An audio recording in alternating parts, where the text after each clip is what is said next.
Kuipeta fekta ndafunga kuipeta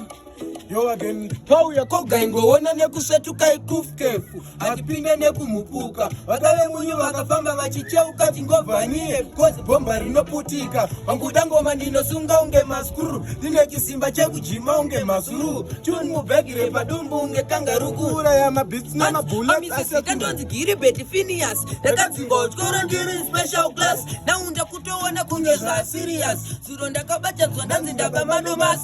saka ndikati motsi kama hunduma tsotsi setiti dindiri ndabumagezi ndapiri ndovava semhiripiri pakutamba tukunyazwaski ndikati gevharepa rutsu wona rogara mutonas uchienda kugrind bata nguva huya monas nyebera kupengo pfeka sutu nemashutas wangwa una mbiri batukusponswa na chipas koshesa mujolo tadza kukoshesa haso udogona bhora batobatike kusasho wangurova jimu ukuda simbisa mamaso nasi ndiri pokungone mari utenga kaso saka ndikati kwavamu tiktam dam dadam kusevenutsa nyama sakatero atibagam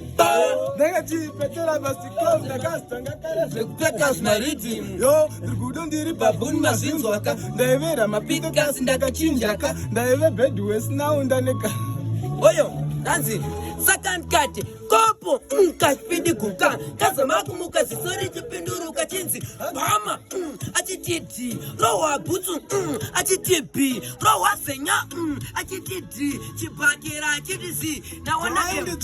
vaona ndichawaniki hanzi ari kubifekta hachabatiki amenokwachikona pakurova muziki apo ndichitoverengozve scientific ndiri patopic iya yemagnetic ndobva ndafunga pedu paskula fazhiki maticha aripo patenia hatombosviki asi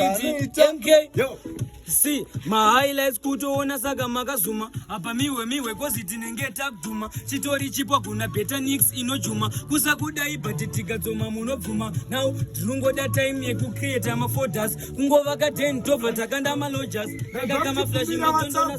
varira cheziya muzukuru wamutindo ini sekuru vako ndaigara kwamutindo ndakamboona ndondo naumakura zvapfava nzara yakamborova zvekuti takamborarama nemaputi makura zvapfava chando chikamborova zvekuti hamba dzikambokwira muti makura zvapfava taifamba chinhambwe netsoka kuenda harare nekudzoka makura zvapfava nao makura nyika yanaka